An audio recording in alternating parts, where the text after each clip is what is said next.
Assalamualaikum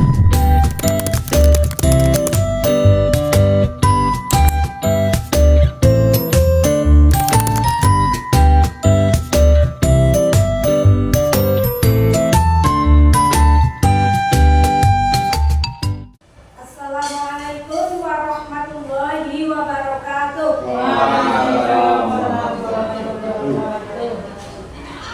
Yang terhormat Kepala SD Negeri 1 Tetuan, Ibu Wadatul Adibah, SPD, SD, MPD. Yang kami hormati Bapak Ibu Guru, rekan sejawat, karyawan SD Negeri 1 Tetuan yang saya hormati pula. Yang pertama, marilah kita panjatkan puji syukur kehadirat Allah Subhanahu wa Ta'ala yang telah melimpahkan rahmat dan nikmatnya sehingga pada hari ini kita dapat berkumpul dalam acara destinasi budaya positif. Saya mengucapkan terima kasih kepada Ibu Kepala Sekolah yang telah memberikan izin, waktu dan tempat, serta Bapak Ibu Guru yang telah berkenan hadir dan berpartisipasi dalam kegiatan aksi nyata destinasi budaya positif yang diselenggarakan di SD Negeri 1 Tetuan.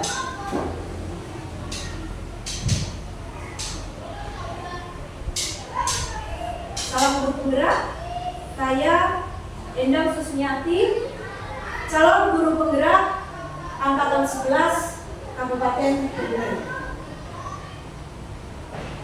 Sebelum memulai destinasi hari ini, mari sejenak kita senyum 30 detik. Dengan harapan kita mempunyai pemikiran yang lebih fresh. Terima kasih. Sebelum acara dimulai, ada baiknya kita membuat kesepakatan forum destinasi. Yang pertama, bagaimana kalau kita menghargai siapapun? Bisa disetujui? Bisa. Selanjutnya, menjadi pendengar yang baik? Bisa. Untuk berikutnya, mungkin ada pendapat?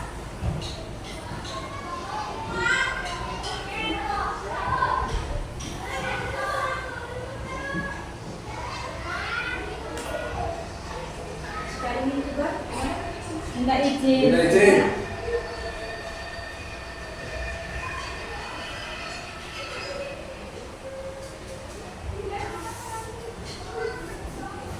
HP di silent. Oke.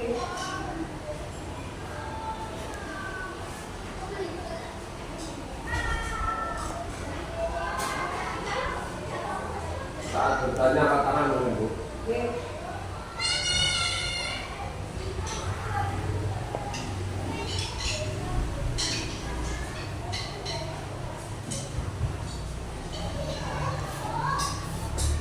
Ada lagi? Cukup?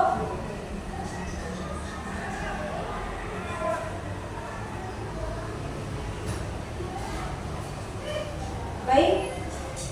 Telah kita sepakati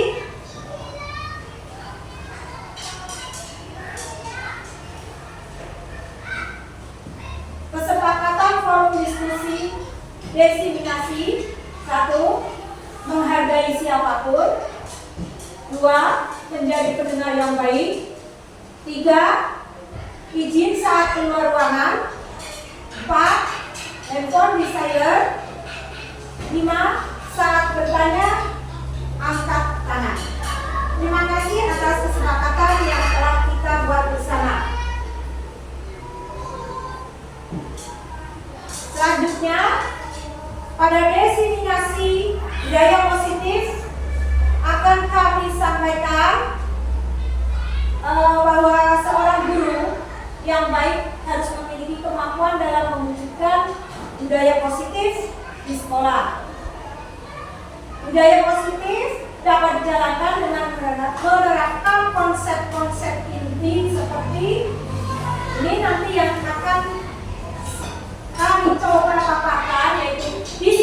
positif, motivasi perilaku manusia, keyakinan sekolah atau kelas, kebutuhan dasar manusia, posisi kontrol restitusi, dan segitiga restitusi. Baiklah Bapak Ibu, kita mulai konsep yang pertama. Disiplin positif. Bapak Ibu, apa yang ada di benak Bapak Ibu ketika mendengar kalimat ataupun kata disiplin positif?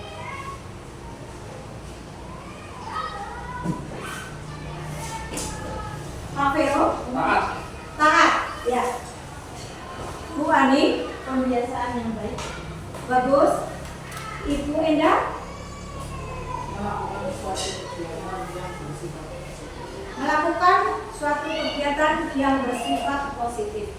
Baiklah, kita akan mengetahui apa disiplin positif menurut para ahli dari Dean Gossen, bahwa belajar disiplin ada belajar yang bermakna, mengontrol diri, dan bagaimana menguasai diri untuk memilih tindakan yang mengacu pada nilai-nilai yang kita hargai.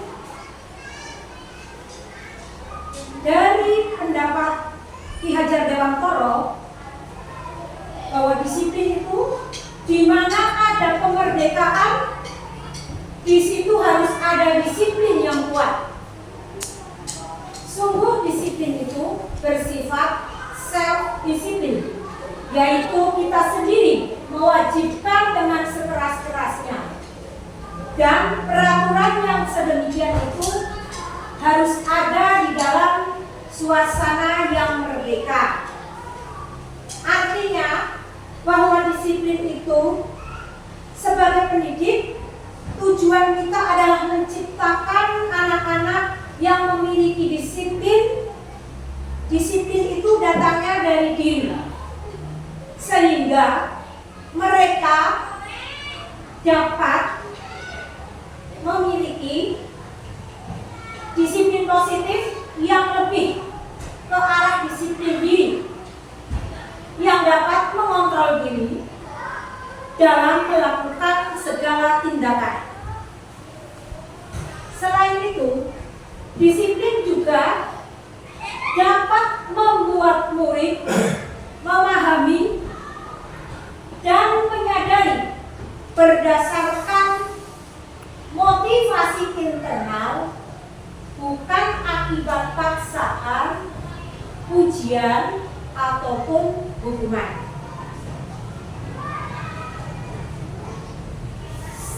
Selain itu, disiplin positif juga merupakan suatu cara penerapan disiplin yang mengajarkan anak bertanggung jawab dan menumbuhkan kesadaran diri berdasarkan nilai-nilai kebajikan. Nah, Bapak Ibu, ada yang ingin ditanyakan dari pengertian atau harapan seorang guru untuk peserta didik, yaitu memiliki disiplin dari diri, tanggung jawab dari diri, bukan karena penghargaan, bukan takut karena hukuman, melainkan benar-benar berdasarkan nilai-nilai kebajikan. Tidak ada yang ingin ditanyakan? Betul. Nah, apa itu nilai-nilai kebajikan? Nilai-nilai kebajikan yaitu nilai-nilai kebajikan yang disepakati bersama,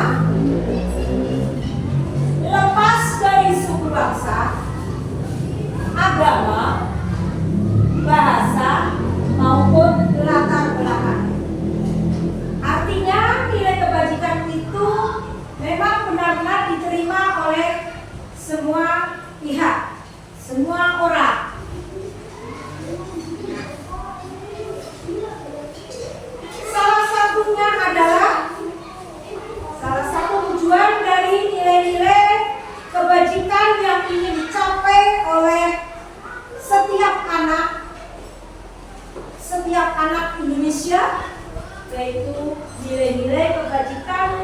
yang berlandaskan profil belajar Pancasila yang terdiri dari dimensi gotong royong, berkebinekaan global, bernalar kritis, berakhlak mulia. Di sini berakhlak mulia, berketuhanan, ya, yang Maha Esa dan berakhlak mulia, kreatif dan mandiri. Dari 6 dimensi profil pelajar Pancasila, inilah nilai-nilai kebijakan yang ingin dicapai oleh setiap sekolah, setiap anak di Indonesia. Adapun dari nilai-nilai kebajikan dari berakhlak mulia ada elemennya ada apa saja Pak Vero? Elemen dari berakhlak mulia, akhlak beragama, ya, akhlak dengan lingkungan, ya, dengan alam atau lingkungan, ada akhlak terhadap pribadi. Selanjutnya ada berkebinekaan global. Berkebinekaan global mempunyai elemen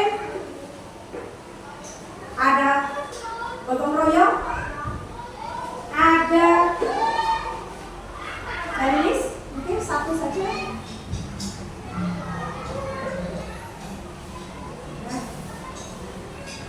Yang setelah biasanya melakukan tindakan, anak akan melakukan Evaluasi. ya, reflektif atau evaluasi dan berkeadilan sosial.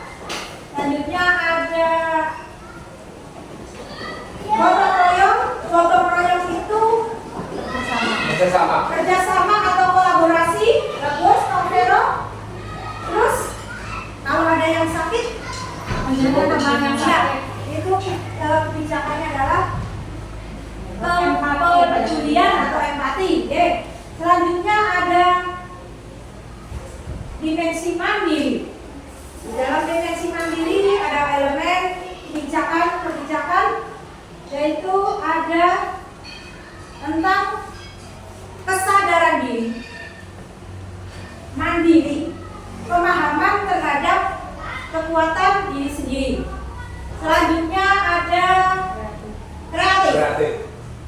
Kreatif itu bisa menghasilkan gagasan yang original atau bisa menghasilkan sebuah karya. Inilah nilai-nilai kebijakan yang ingin dicapai anak Indonesia. Bapak Ibu, kita lanjutkan untuk materi yang berikutnya, yaitu motivasi perilaku manusia. Bapak Ibu yang berbahagia, pernahkah Bapak Ibu melakukan sebuah tindakan karena ingin mendapat senyuman? Bagaimana, Lilis? Pernah? Pernah. Bagaimana ketika, apakah Ibu pernah melakukan suatu tindakan karena ingin mendapat hadiah, Bu? Pernah, terima kasih. Nah, ternyata untuk melakukan sebuah tindakan kita oh ya, terima kasih.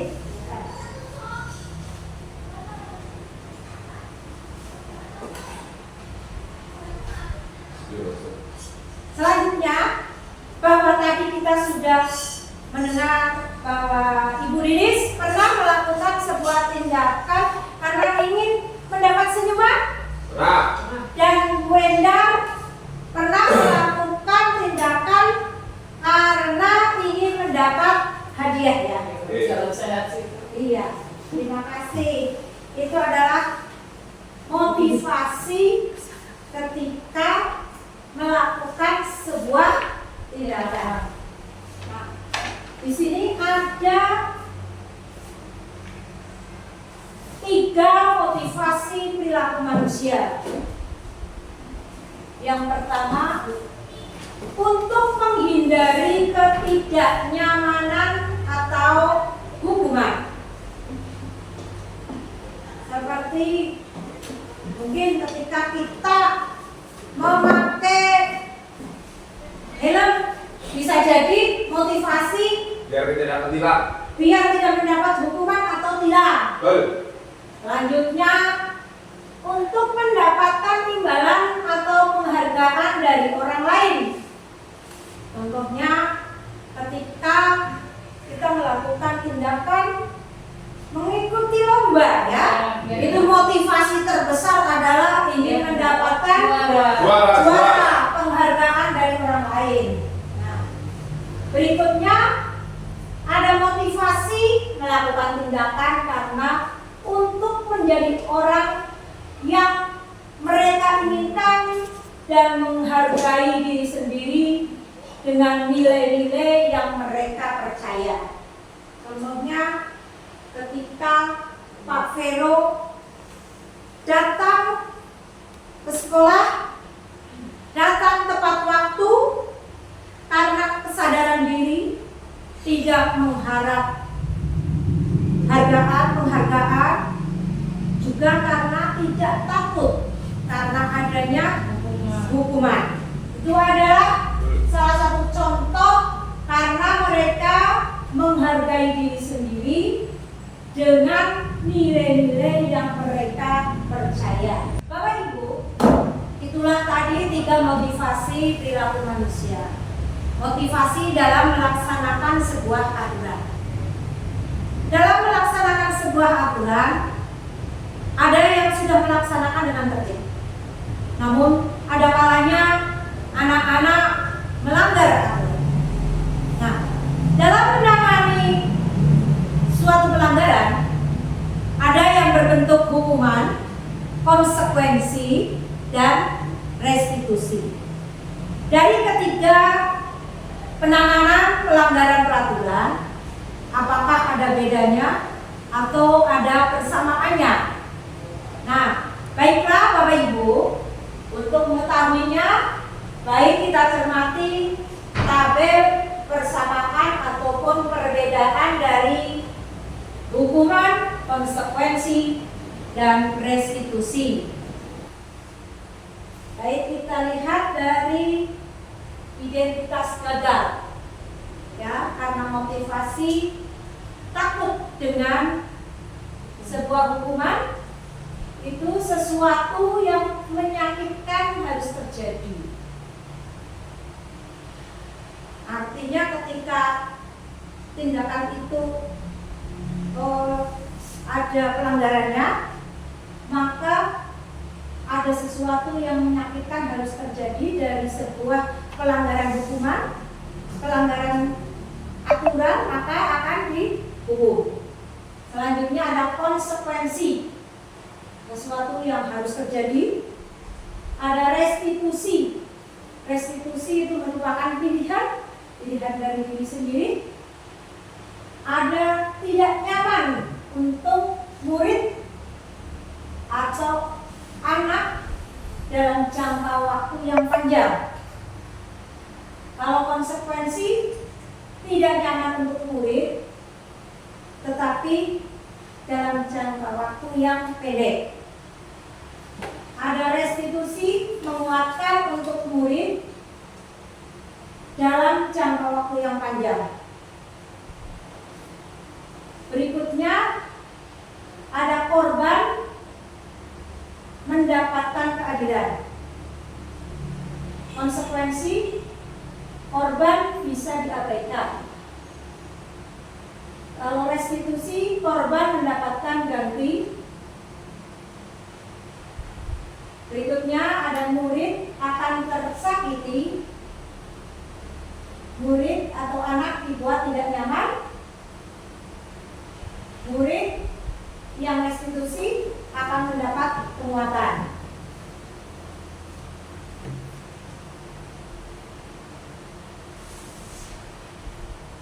dari hukuman itu mengakibatkan ada perilaku pasif agresif yang meningkat.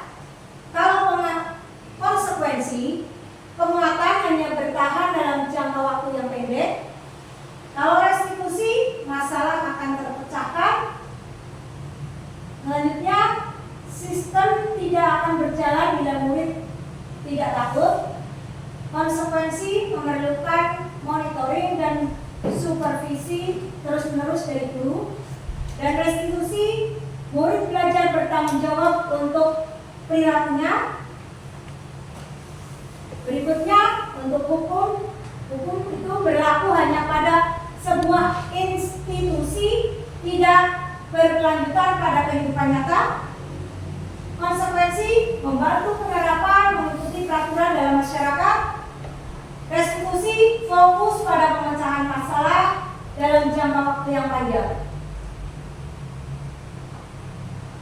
Kalau hukuman itu ada peraturannya adalah kamu harus. Sedangkan konsekuensi, apa peraturannya? Mampukah kamu melakukannya? Terima kasih. Untuk restitusi, apa yang kamu yakini? Apa yang bisa kamu lakukan untuk memperbaiki masalah ini? Hukuman, murid akan membenci. Konsekuensi, murid akan menghormati peraturan. Dan restitusi, murid akan menghormati dirinya dan orang lain. Untuk hukuman itu memperoleh sikap atau pribadi yang negatif. Kalau konsekuensi itu netral dan positif itu untuk restitusi itu banyak perilaku positif. Untuk hukuman bisa kata atau aturannya bisa kata-katanya awas kalau dilakukan lagi ya nanti awas kamu. Konsekuensi lakukan apa yang saya katakan. Untuk restitusi, apakah hal ini yang sesungguhnya ingin kamu lakukan? Nah, kalau hukuman itu modelnya paksaan, konsekuensi stimulus respon, restitusi teori kontrol.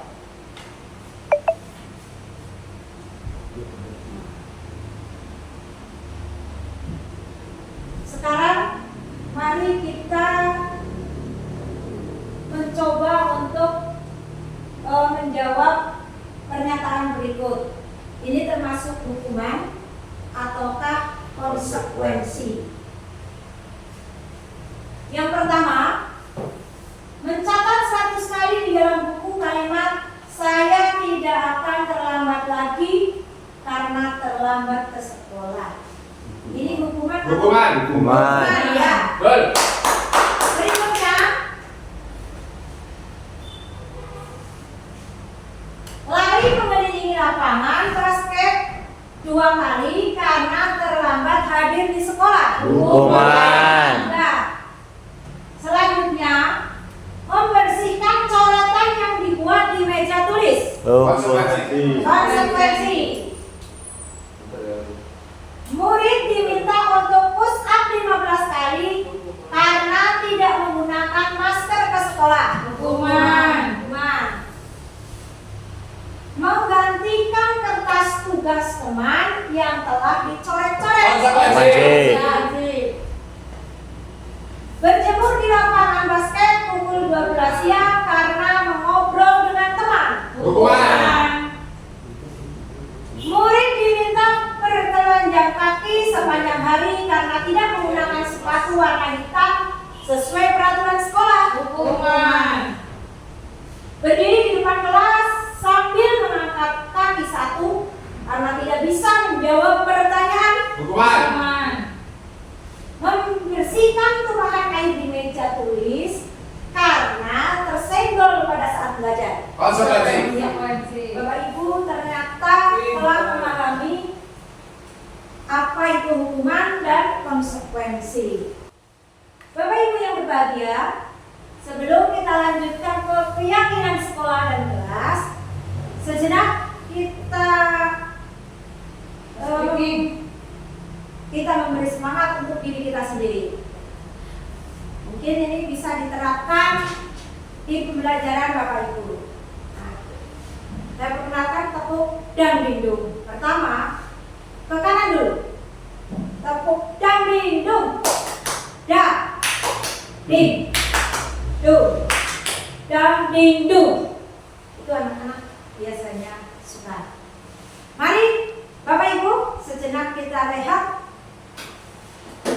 Bisa berdiri? Dan.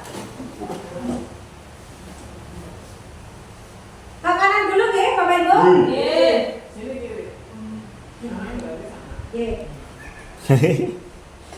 Tepuk dangdingdung. Dan ding dung dangdingdung. Tepuk tangan.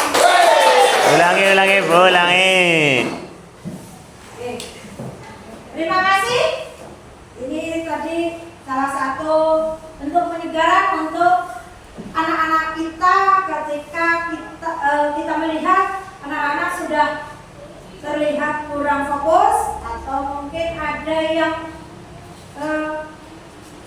berjalan atau ada yang energinya berlebih ya, sehingga anak-anak fokusnya sudah beralih.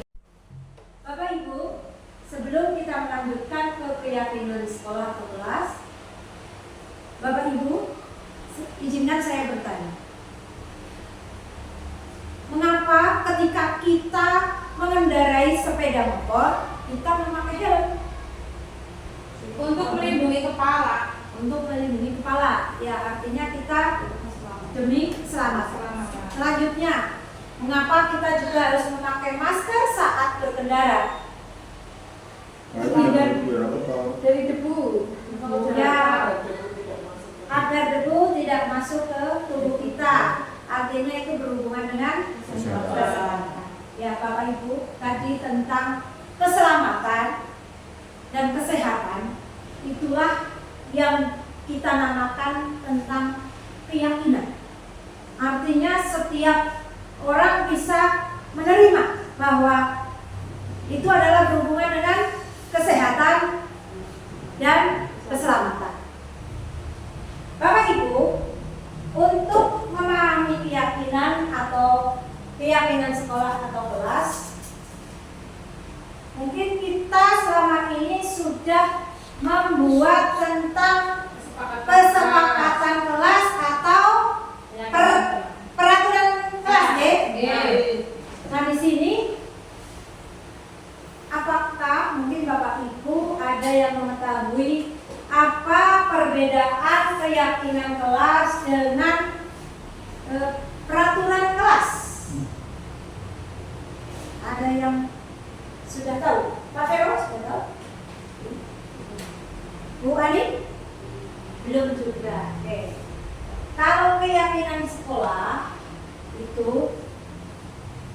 bersifat adalah dari memaksa, ada pemaksa ya. Kalau keyakinan kelas itu adalah kesepakatan bersama dan bahasanya yang digunakan adalah bahasa positif. Oh ya. Keyakinan kelas disusun bersama. Sedangkan peraturan kelas boleh jadi tidak semuanya ya. Ya. Itu sudah dibuat oleh Bapak Ibu guru, anak tinggal melaksanakan. Itu peraturan. Ya, belum tentu apa yang kita buat sesuai dengan keyakinan anak-anak. Nah, dalam menyusun sebuah keyakinan sekolah atau kelas itu ada susunannya nih. Keyakinan kelas bersifat lebih abstrak daripada peraturan yang lebih rinci dan konkret. Keyakinan kelas berupa pernyataan-pernyataan universal. Pernyataan keyakinan kelas senantiasa dibuat dalam bentuk positif. Keyakinan kelas hendaknya tidak terlalu banyak sehingga mudah diingat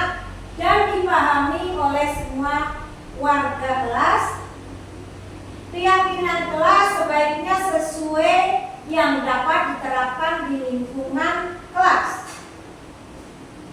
Semua warga kelas hendaknya ikut berkontribusi dalam pembuatan keyakinan kelas melalui kegiatan curah pendapat.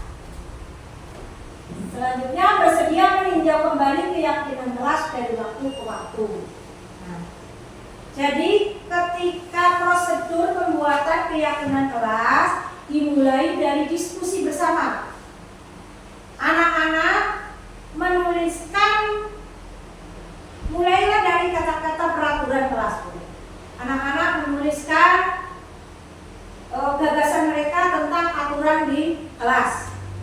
Terus bisa nanti ditempel. Setelah itu dari peraturan-peraturan kelas kita sebagai guru membimbing, menuntun untuk merubah dari, kadang kalau peraturan itu masih menggunakan kalimat yang memaksa. Nah, nanti kita ganti dengan kalimat positif. Setelah tersusun kalimat positif, nanti kita bisa memilih. Ada yang sama, nanti kita kelompokkan kepada keyakinan kelas. Untuk memahami sebelum kita praktik tentang penyusunan keyakinan kelas, mari kita memahami apakah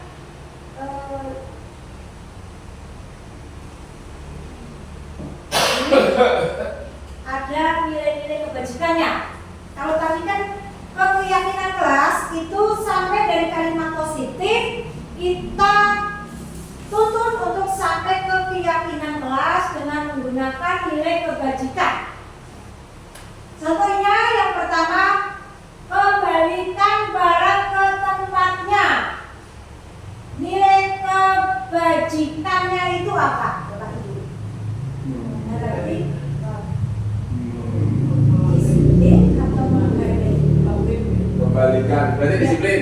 Disiplin, itu ya. Nah itu di situ kata-kata disiplin itu yang kita kenal dengan nilai kebajikan. Terus dilarang mengganggu orang lain. Berarti kita harus menghargai atau menghormati orang lain. Hadir di sekolah 15 menit sebelum pembelajaran dimulai.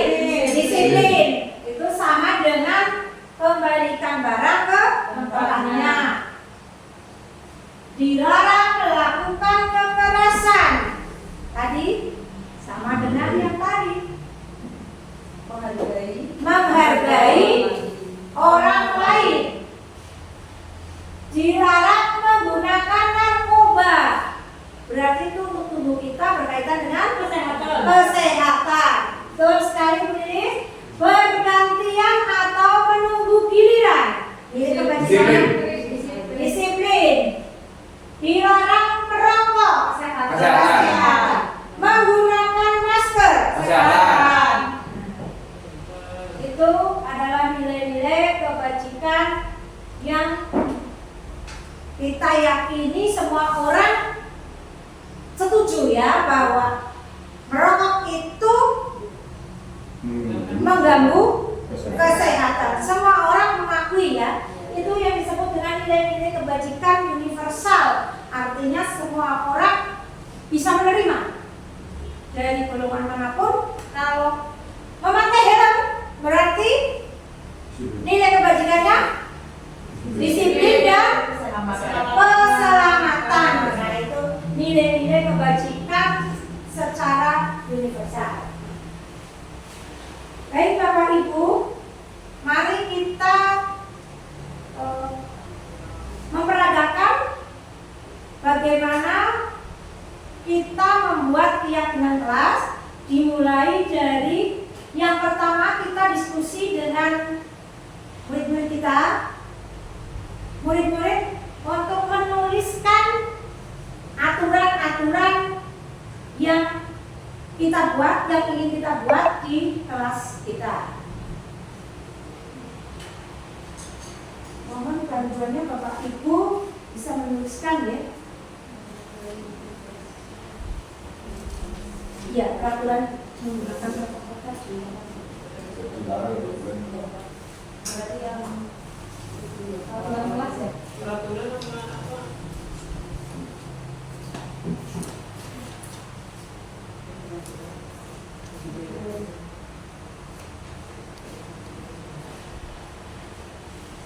Baik, Pak Vero, bisa langsung satu saja, tempel. Jadi ya Bu? Oke.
Terima kasih. Mari kita lihat tentang peraturan kelas.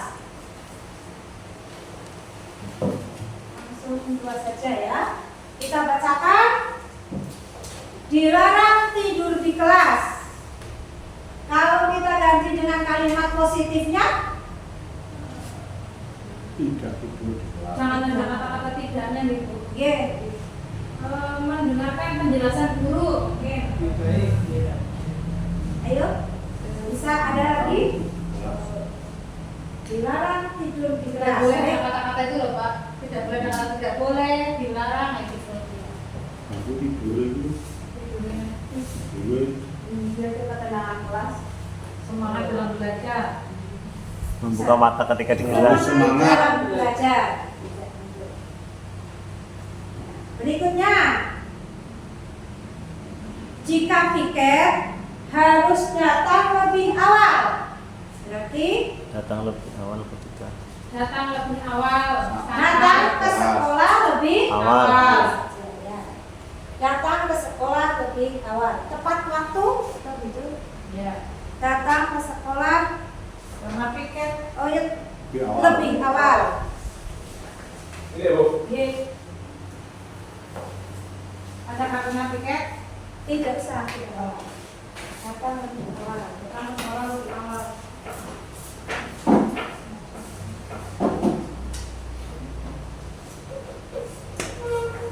Selanjutnya, minta izin jika ingin keluar kelas.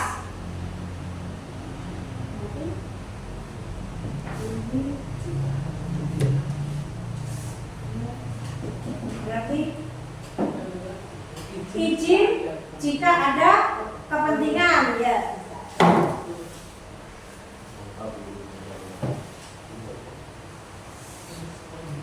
Ini selanjutnya tidak makan saat pelajaran berlangsung. Berarti Makan saat istirahat apa ya bisa. Berarti tepat Dan tepat waktu. disiplin waktu. Oh iya. Bisa. Disiplin waktu. Makan hanya saat istirahat itu ya. Tidak langsung bayar makan.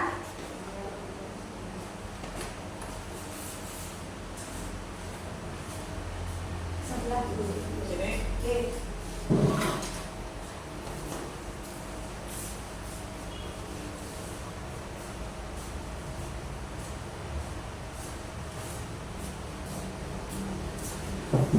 Dilarang berkata kotor dan kasar. Menggunakan kata-kata yang baik. Ya, menggunakan kata-kata yang Dan baik. sopan. Menggunakan kata-kata yang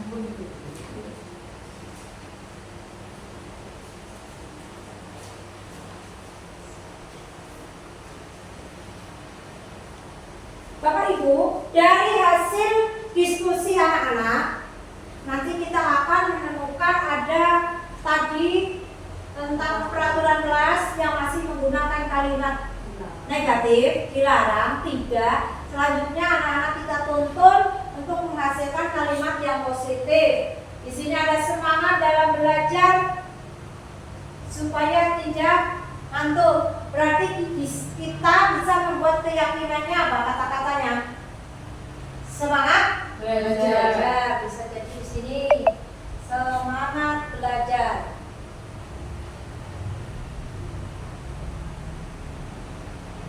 Berikutnya, datang ke sekolah lebih awal. Tepat disiplin.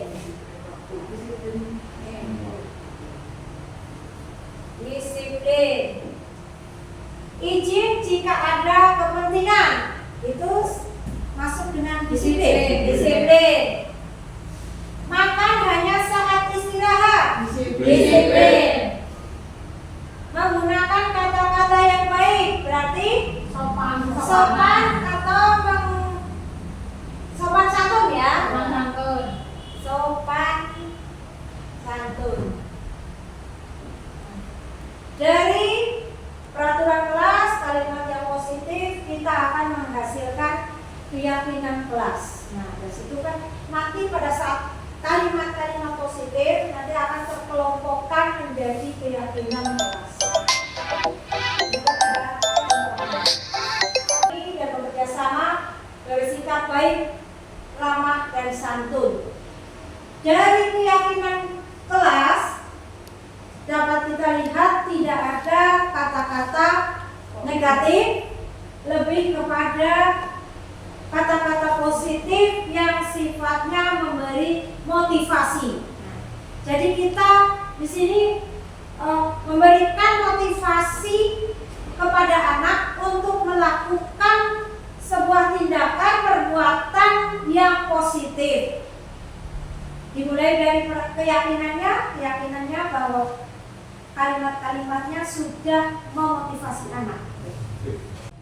Bapak Ibu, kita lanjutkan materi berikutnya yaitu kebutuhan dasar manusia. Bapak Ibu, bahwa anak didik kita pernah melakukan suatu pelanggaran, ya, pelanggaran terhadap aturan yang ada di sekolah.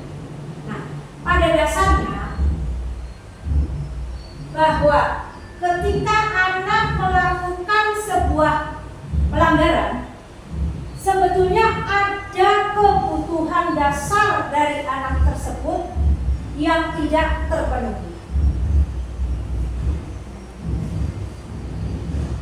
Ini kita garis bawahi bersama, ya.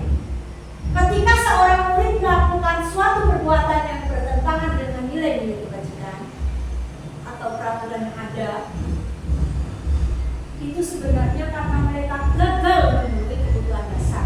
Ada kebutuhan dasar yang tidak terpenuhi.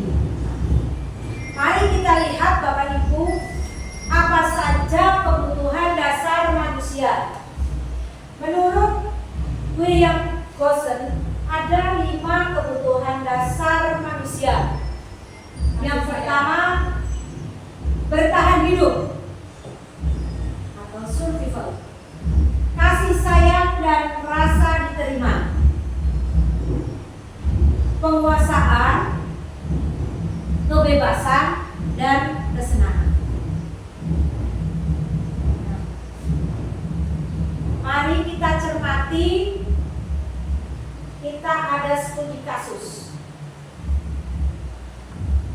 Ibu Ulfa, guru wali kelas 2, sedang bingung menghadapi ulah salah satu murid di kelasnya, Tommy. Beberapa anak telah mengeluhkan Tommy yang seringkali meminta bekal makan siang mereka dengan paksa. jika Anda menghadapi situasi seperti Ibu Ulfa, apa yang akan Anda lakukan? Menurut Anda, kira-kira apa alasan Doni melakukan hal itu? Tommy, ya maaf ya. Kira-kira apa? Karena kami tidak dibawakan bekal dari orang tuanya. Ya, bisa jadi Tommy tidak dibawakan bekal. Berikutnya, Tommy kurang mendapat perhatian dan kasih sayang dari orang tua. Bisa jadi menurut Pak Hasto? Kami anak yang memang dari keluarga tidak mampu. Ya, bisa jadi karena Tommy berasal dari keluarga yang kurang mampu sehingga untuk kebutuhan makannya masih kurang. Nah, Bapak Ibu, bisa jadi jawaban Tommy akan bermacam-macam. Kita akan mengetahuinya manakala kita menanyakan kasus apabila kita mengalaminya, kita menanyakan langsung kepada anak tersebut. Kebutuhan apa yang dia belum terpenuhi? Bisa jadi Tommy akan menjawab dengan karena saya lapar. Orang tua saya tidak membawakan bekal. Artinya kan dia kebutuhannya makan. Iya. Itu adalah kebutuhan dasar untuk bertahan hidup. Jadi karena kebutuhannya tidak dipenuhi karena tidak membawa makanan. Bisa jadi jawaban Tommy akan mengatakan karena merasa senang temannya jadi memperhatikan dia, karena dia kan berebut punya teman-teman, teman-temannya jadi memperhatikan, fokus kepada Tommy. Maka pada dasarnya Tommy kebutuhan dasarnya yang belum terpenuhi adalah kasih sayang dan rasa diterima. Untuk alternatif jawaban Tommy yang ketiga, bisa jadi Tommy akan menjawab karena temannya jadi takut dengan dia dan menuruti keinginannya. Artinya dia menjadi yang ditakuti, ya. Keinginan Tommy menjadi penguasa, artinya kebutuhannya pengen kekuasaan.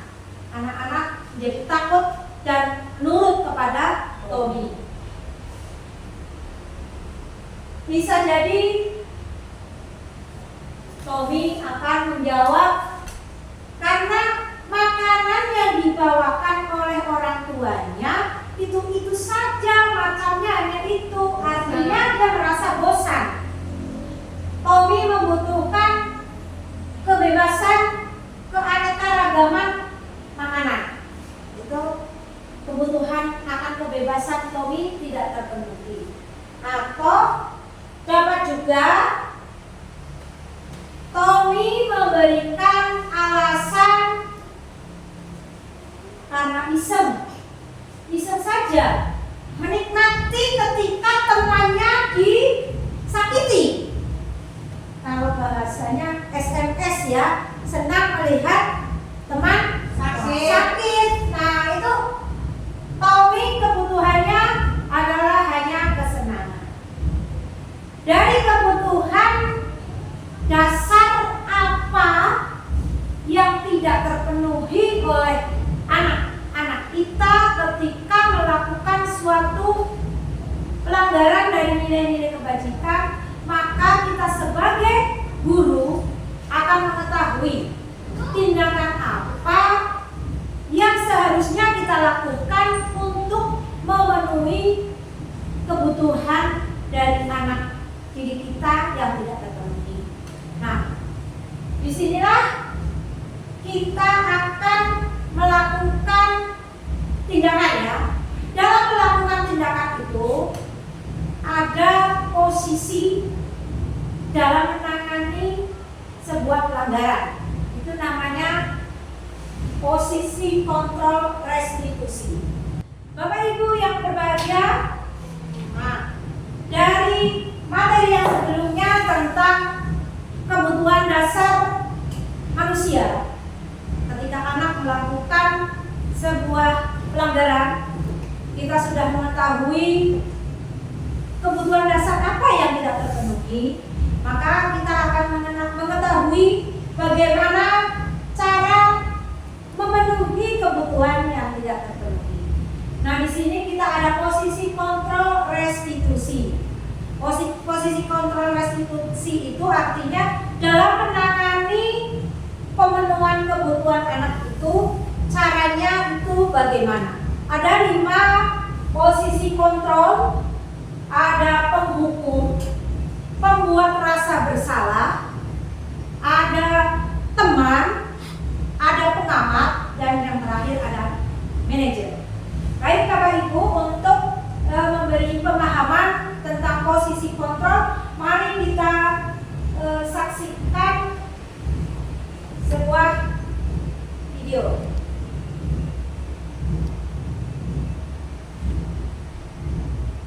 Positif restitusi, salah satu program yang dikembangkan adalah 5 posisi kontrol. 5 posisi kontrol dalam restitusi adalah proses perjalanan seorang pendidik agar dapat mengenali dirinya. Pada video kali ini, kita akan membahas tentang 5 posisi kontrol yang dikembangkan oleh Diane Goshen dan contoh penerapannya.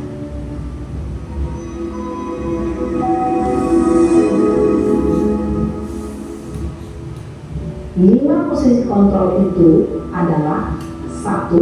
Posisi penghukum, 2. Posisi pembuat rasa bersalah, 3.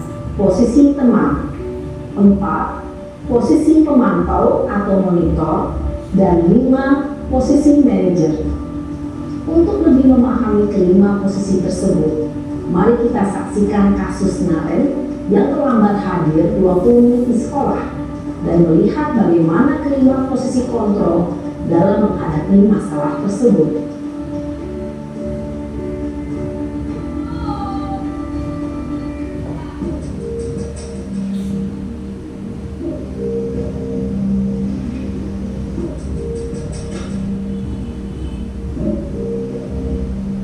Naren, sini kamu. Selamat pagi, Bu. Selalu terlambat. Kamu deh, pasti terlambat. Maaf, Bu. Saya Apa? Apa coba? Alasan kamu apa lagi? eh, Kapan sih kamu tidak terlambat? Malas sekali ya kamu jadi anak. saya Dasar pemalas. Gak kapok-kapok sih kamu. Sudah berapa kali terlambat? Sana, kamu keliling lapangan basket 2 kali. kenapa saya harus ke lapangan basket, Bu? Kenapa? Kamu lawan ibu. Berani-beraninya jawab. Sudah terlambat, masih berani jawab enggak? Sekarang, keliling lapangan basket 5 kali sekalian. Biar kapok. Cepat. Pergi sana ke lapangan basket. Posisi penghukum biasanya berbicara dengan nada tinggi, menghardik, menunjuk-nunjuk, menyakiti, dan menyindir. Hukuman bisa berupa fisik maupun psikis. Ibu dan bapak guru hebat. Dampak yang terjadi pada murid ketika guru berada pada posisi penghukum adalah murid cenderung akan memberontak, bahkan menyimpan dendam.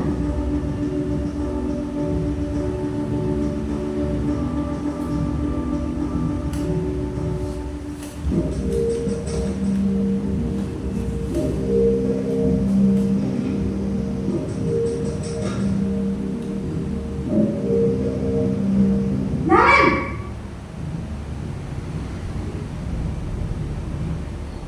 Selamat pagi, Bu. Naren. Kamu kenapa terlambat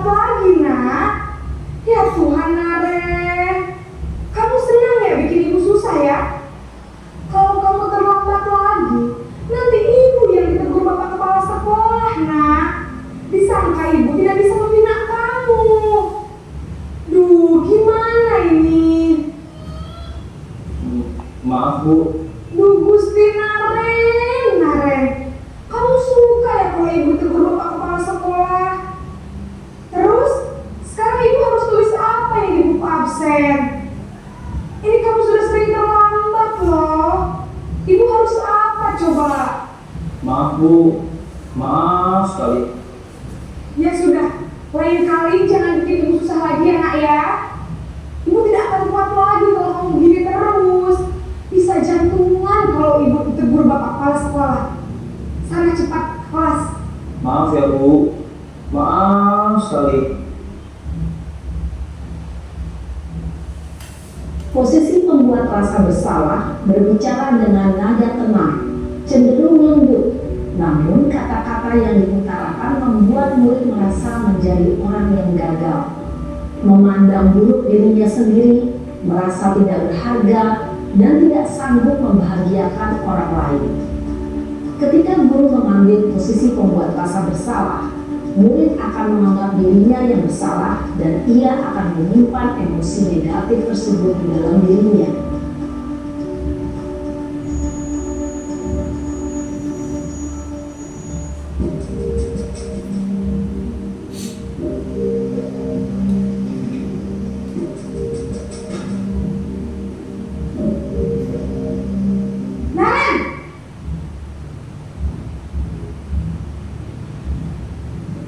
Selamat pagi Bu. Wah, sudah jam berapa ini nak? Terlambat lagi ya sayang. Iya Bu. Habis ibu saya lupa bangunkan saya Bu. Kamu malah menyalahkan ibu kamu. Kamu bukannya anak yang larinya paling kencang. Kok terlambat sih? Iya Bu. Saya memang lambat bangun tadi. Jadi biarpun saya lari kencang, tetap gak kekejar Bu. Ya sudah sana. Nanti lain kali larinya lebih kencang lagi ya.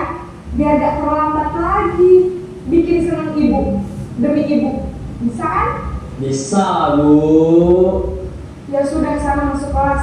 Ibu beresin urusan absen kamu. Kamu ini ada-ada saja. Dalam posisi teman, guru berbicara dengan nada suara ramah, akrab, cenderung bersenda gurau untuk menjaga suasana tetap santai. Murid akan merasa senang, aman, dan akrab dengan guru. Identitas yang tercipta adalah identitas sukses atau berhasil. Namun, perlu diingat, karena ini masih dorongan eksternal, maka ada faktor ketergantungan dari murid kepada orang tertentu. Di sini, guru absennya, sehingga di lain waktu, murid bisa berperilaku baik, namun hanya kepada orang-orang tertentu saja.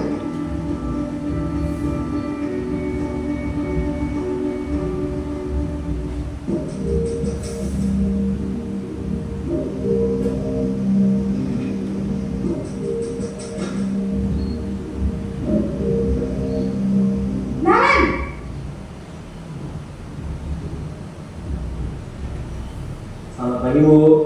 Naren, apa peraturan sekolah kita tentang jam berapa kita harus masuk sekolah, nak? Kita harus di sekolah jam 7 Bu. Iya betul, sekarang sudah jam 7.20. Naren sudah tahu konsekuensinya jika terlambat hadir. Paham Bu. Saya harus tinggal kelas pas jam istirahat selama 20 menit. Iya benar, konsekuensinya demikian. Jadi nanti jam 9.30 pas istirahat, kamu harus tinggal di kelas, kerjakan tugas tambahan untuk ketertinggalan kamu, ya? Baik Bu. Posisi pemantau mengandalkan penghitungan atau data untuk mengontrol murid. Guru mengarahkan murid berdasarkan peraturan dan konsekuensi. Seorang pemantau menunjukkan bahasa tubuh dan ekspresi wajah yang datar dan cenderung formal.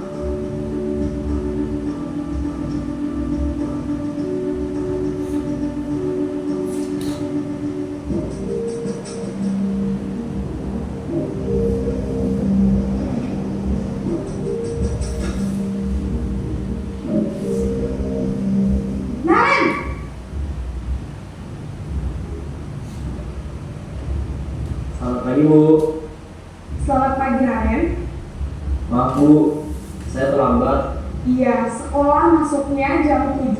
sekarang sudah jam 7.20. Jadi sekarang bagaimana ini, Naren? Maaf Bu, saya lupa setel alarm saya semalam. Baiklah, menurut kamu, keyakinan sekolah yang mana yang perlu kamu tingkatkan? Menghargai diri sendiri dan orang lain mungkin ya Bu. Setuju. Jadi, apakah Naren meyakini prinsip saling menghormati tersebut? Iya Bu, saya meyakininya. Apakah Naren bersedia memperbaiki masalah keterlambatan ini? Bersedia Bu. Bagaimana kamu akan perbaiki masalah keterlambatan ini?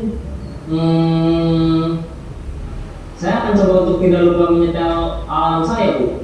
Baik, kalau Naren lupa menyetel alarm di rumah, ada orang yang kira-kira bisa bantu mengingatkan tidak? Ada Bu, kakak saya, Kak Emma. Ada lagi selain Kak Emma? Selain Kak Emma, ada ibu saya. Baik, jadi yang mengingatkan Naren adalah Kak Emma dan ibu kamu ya? Kira-kira akan mulai setel alarm kapan nih, Naren? Setelah pulang sekolah, akan segera saya lakukan. Baik, jadi Naren akan setel alarm untuk bangun besok pagi dan akan diingatkan oleh kakak dan ibunda Naren ya. Ada lagi yang mungkin perlu dilakukan, Naren, agar tidak terlambat bangun lagi? Tidak ada Bu. Baik, Naren, terima kasih untuk kerjasama kamu. Sekarang kamu perlu kembali ke kelas untuk belajar. Baik Bu, terima kasih. Posisi manajer adalah posisi kontrol yang disarankan untuk membimbing murid memiliki sikap disiplin yang positif, yaitu murid yang mandiri, bertanggung jawab, dan dapat memecahkan masalah. Tujuan dari posisi ini adalah agar murid dapat berefleksi atas tindakannya. Guru akan dengan tulus memberikan pertanyaan-pertanyaan bermakna, sehingga membuat murid dapat belajar dari kesalahannya dan mencari sebuah solusi untuk menyelesaikannya. Ibu dan bapak guru hebat, setelah mengamati adegan kelima posisi kontrol tadi, kira-kira posisi mana yang paling ideal? Posisi mana yang dapat menunjang motivasi intrinsik murid? Ya, tentu posisi manajer. Posisi ini memang posisi ideal yang ingin dituju setiap pendidik. Pada posisi inilah, guru dapat menerapkan disiplin positif yang berpihak pada murid, yang memerdekakan murid.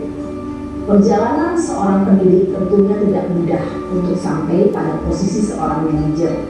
Namun, tujuan kita pasti, yaitu menciptakan murid-murid yang mandiri, merdeka, dan bertanggung jawab. Semoga penggambaran 5 posisi kontrol yang telah diperlihatkan ini dapat menjadi ajang refleksi bagi kita semua, agar dapat terus mengasah dan menerapkan disiplin positif yang memerdekakan murid. Mari terus berlatih dan bersemangat. Selamat menerapkan. Salam dan bahagia, Ibu dan Bapak Guru hebat.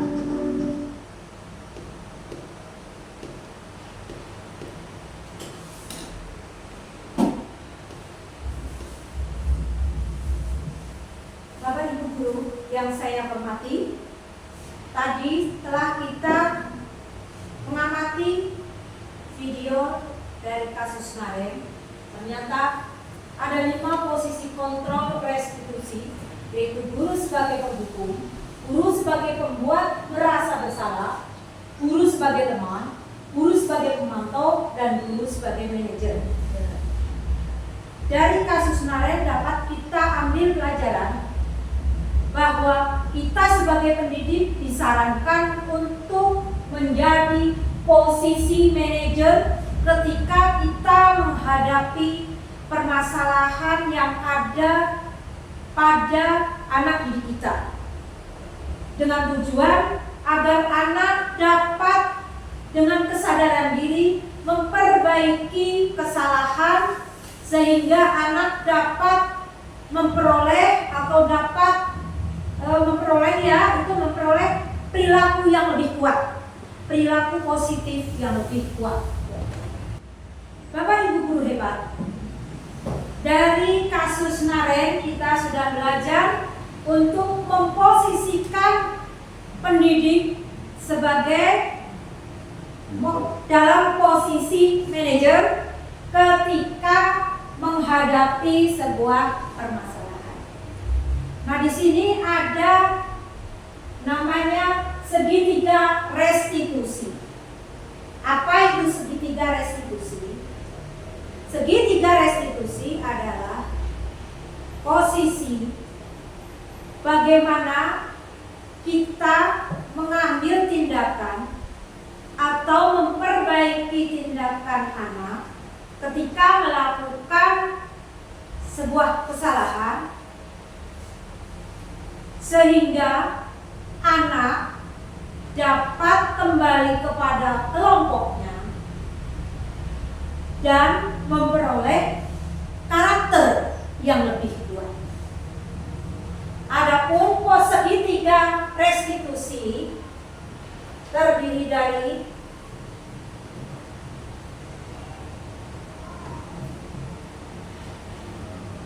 ada tahapan dalam segitiga restitusi, yaitu menstabilkan identitas, validasi tindakan yang salah, dan menanyakan keyakinan.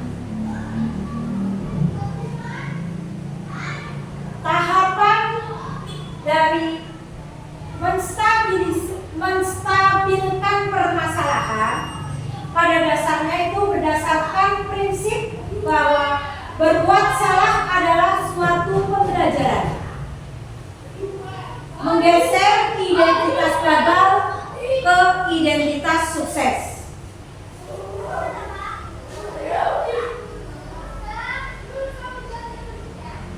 Jadi kita bisa menggunakan kata-kata berbuat salah itu hal yang manusiawi. Tidak ada manusia yang sempurna. Kita pasti bisa menyelesaikan permasalahan ini. Bapak Ibu tidak tertarik untuk mencari tahu siapa yang benar, siapa yang salah. Bapak Ibu tertarik untuk menyelesaikan masalah. Kalau kamu menyalahkan dirimu sendiri terus-menerus, apakah kamu bersikap baik pada dirimu sendiri? Itu pada tindakan menstabilkan identitas. Selanjutnya adalah validasi tindakan yang salah. Validasi tindakan yang salah itu berdasarkan prinsip setiap perilaku berupaya memenuhi kebutuhan tertentu. Kebutuhan yang tidak terpenuhi ya. Guru akan menggeser dari stimulus respon menjadi proaktif. Menggali dan mengetahui kebutuhan murid akan memperbaiki hubungan. Selanjutnya tahapan segitiga restitusi yaitu menanyakan keyakinan.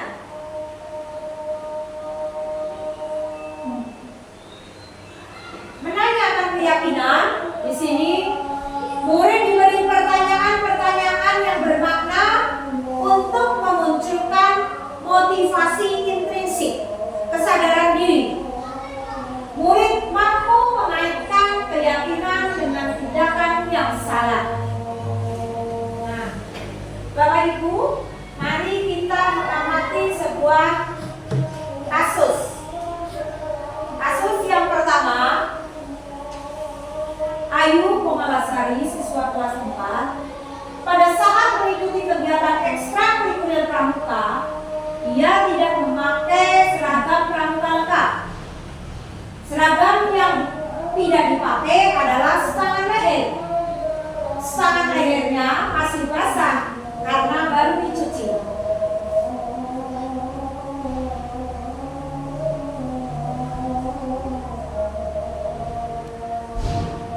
Assalamualaikum Ayu. Waalaikumsalam Bunda. Ayu, Ibu perhatikan tadi ketika akan mengikuti upacara latihan pramuka, Ibu lihat seragam pramuka ada yang kurang. Benar Bu, saya belum memakai seragam leher. Oh Ayu, Bu Guru juga pernah melakukan hal yang sama. Bu Guru percaya kamu mempunyai alasan mengapa kamu tidak memakai seragam leher.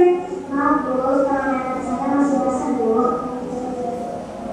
Ayu, tahukah kamu bahwa memakai memakai baju seragam lengkap adalah salah satu tindakan disiplin menaati peraturan di sekolah kita. Ya Bu, saya menyadari keyakinan bahwa memakai seragam adalah tindakan disiplin.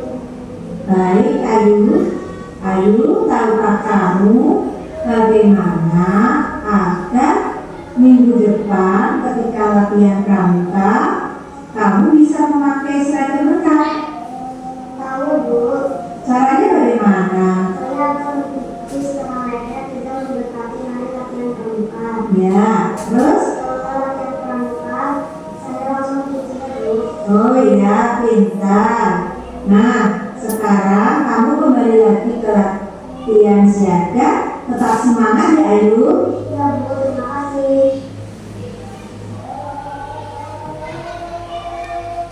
Ya, dari kasus yang pertama tadi guru memposisikan diri sebagai posisi kontrol manager dengan menstabilkan identitas dengan memberikan bahwa Bu Guru juga pernah melakukan hal yang sama. Terus untuk validasi permasalahannya, menanyakan kepada peserta didik alasan mengapa tidak memakai stang leher dan menanyakan keyakinan bahwa keyakinan apa yang akan dilakukan oleh peserta didik ketika tidak memakai stang leher. Peserta didik sudah mengetahui keyakinan bahwa menggunakan stang leher adalah perbuatan disiplin dan berusaha mencari solusi dari permasalahan agar bisa memakai baju seragam dengan cara mencuci tidak mendekati hari latihan. Nah, ada contoh berikutnya Bapak Ibu, kita lihat untuk kasus yang kedua.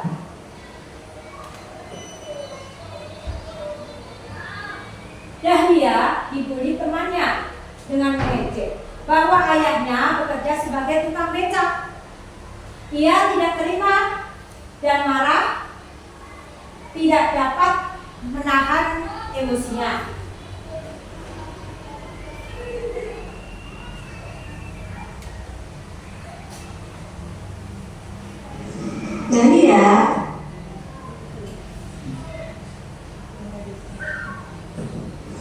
Jadi ya, hari ini Bu Guru menerima laporan dari Yunus, ketua kelas. Katanya kamu habis bertengkar dengan Dino. Iya Bu, Mengapa bertengkar? habisnya saya kesel sih Kenapa kesal? karena dia menjelek-jelekan pekerjaan ayah saya. Oh, lalu apa yang kamu lakukan terhadap Dino? Saya memaki-maki Dino dan tidak sengaja menggebrak meja Bu. Oh, ya, itu hal yang wajar. Kamu marah dan sambil menggebrak meja, bahkan menggebrak meja. Nah, kamu tentu punya alasannya mengapa kamu melakukan hal tersebut. Karena Dino menjelek-jelekan pekerjaan ayah saya. Padahal ayah saya sudah membagi tulang untuk keluarga kami. Ya, kamu tentu marah dan besar karena orang tuamu yang kamu hormati diejek oleh temanmu. Bu Guru juga mengapresiasi tindakanmu. Kamu tidak berbuat yang lebih buruk dari itu. Contohnya, kamu tidak memukul Dino. Nah, mari kita pikirkan apakah tindakan marah dan menggebrak meja sesuai dengan keyakinan kelas kita? Tidak Bu, Nah, lalu keyakinan apa yang telah kamu sadar atau tidak kamu lakukan? menghargai teman saya Bu. Nah, bagaimana? Apakah kamu mau memperbaiki perbuatan ini? Mau Bu, Nah, menurut kamu keyakinan apa yang bisa kamu lakukan untuk memperbaiki tindakan kamu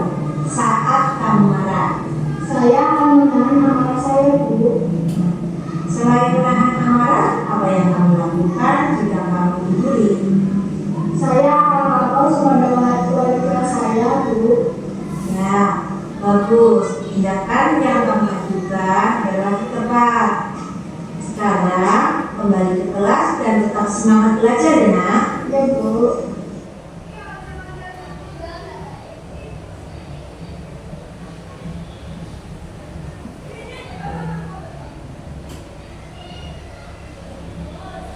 Bapak Ibu, dari dua kasus tadi itu adalah contoh untuk segitiga restitusi dengan posisi manajer. Posisi di mana yang diharapkan dapat dilakukan oleh kita sebagai pendidik. Untuk sampai ke segitiga restitusi, tentu kita di kelas telah memiliki keyakinan kelas yang dibuat bersama oleh seluruh warga kelas. Semoga Bapak Ibu dapat menerapkan segitiga restitusi terhadap murid-murid Bapak Ibu sehingga murid-murid kita dapat melakukan sebuah tindakan karena alasan yang kuat dari dalam diri sendiri, yaitu alasan intrinsik, sehingga anak-anak dapat memiliki budi pekerti yang luhur. Bapak Ibu, demikian yang dapat saya sampaikan dalam kegiatan diseminasi budaya positif. Apabila dalam saya menyampaikan banyak tutur kata yang kurang berkenan di hati Bapak Ibu, dengan setulus hati mohon maaf. Wassalamualaikum warahmatullahi wabarakatuh. Waalaikumsalam warahmatullahi wabarakatuh.